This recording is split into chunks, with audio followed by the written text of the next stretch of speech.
नमस्कार मित्रांनो, आज आपण पाहणार आहोत जनता सहकारी बँक लिमिटेड पुणे या बँकेची कॅश डिपॉझिट स्लिप कशी भरायची असते ती.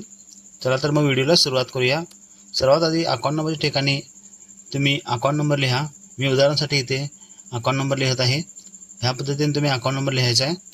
अकाउंट नंबर लिहिल्यानंतर खाली ज्या दिवशी तुम्ही पैसे भरत आहात ती तारीख टाकायची आहे. मी ती तारीख उदाहरणासाठी 26/4/2026 ही लिहित आहे. त्याच्यानंतर पुढे रक्कमच्या ठिकाणी तुम्ही अंकामध्ये 5,000 रक्कम टाकायची.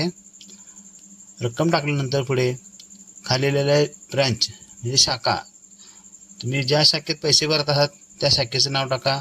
मी उदाहरणासाठी जवाहरनगर टाकत आहे.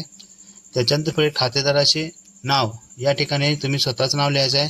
तुम्ही ज्यांच्या खात्यात पैसे भरत आहात त्यांचे नाव लिहा मित्रांनो. नाव टाकल्यानंतर खाली रोख रकमेचा तपशील लिहायचा आहे. तुम्ही किती रुपये भरत आहात आणि त्याचे नोटेशन कसे आहे. उदाहरणार्थ मी ते लिहून दाखवत आहे.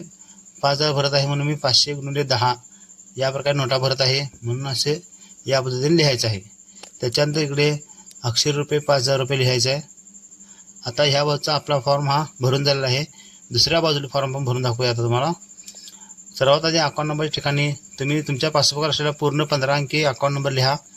त्याच्यानंतर पुढे ब्रँचच्या ठिकाणी जवाहरनगर मी लिहित आहे उदाहरणासाठी. तुम्ही तुमची जी ब्रँच आहे, जी शाखा आहे ती टाका.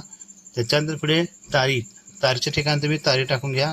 तुम्ही ज्या दिवशी विड्रॉ स्लिप भरत आहात ती डिपॉझिट स्लिप भरत आहात ती. त्याच्यानंतर तुम्ही 50,000 अमाऊंट भरत असाल तर इथं पॅन नंबर टाका, नाही तर त्याची गरज नसते. त्याच्यानंतर पुढे कॉन्टॅक्ट नंबर ठिकाणी तुमचा जो मोबाईल नंबर आहे तो मोबाईल नंबर लिहा. पुढे रक्कमच्या ठिकाणी 5,000 अंकात लिहा मित्रांनो. त्याच्यानंतर इथं चेकची माहिती भरायची असते. त्या ठिकाणी आपण चेक भरत नाही, त्यामुळे तिथं फक्त डॅश मारून टाका. त्याच्यानंतर तिथं नोटांचा तपशील लिहायचा आहे. नोटांच्या तपशीलमध्ये मी 500 × 10 लिहिलं आहे. तसंच मी उदाहरणासाठी 500 × 10 असं 5,000 लिहिलं आहे. त्याच्यानंतर इथे खाली अक्षर रुपयाच्या ठिकाणी 5,000 रुपये फक्त लिहित आहे. तुम्ही जे अमाऊंट भरत आहात ते तुम्ही इथे अक्षर लिहायचे. अक्षर रक्कम लिहिल्यानंतर पुढे इथे डिपॉझिट सिग्नेचर या ठिकाणी तुम्ही तुमची साईन करायची आहे. आता आपली ही स्लिप पूर्ण भरून झालेली आहे. तर मी स्लिप कॅश काउंटरवर देऊन पैसे जमा करू शकता. तर मित्रांनो, हा व्हिडिओ तुम्हाला कसा वाटला हे आम्हाला नक्कीच कमेंट करून सांगा. आणि चॅनल नवीन असाल तर चॅनलला सबस्क्राईब करा.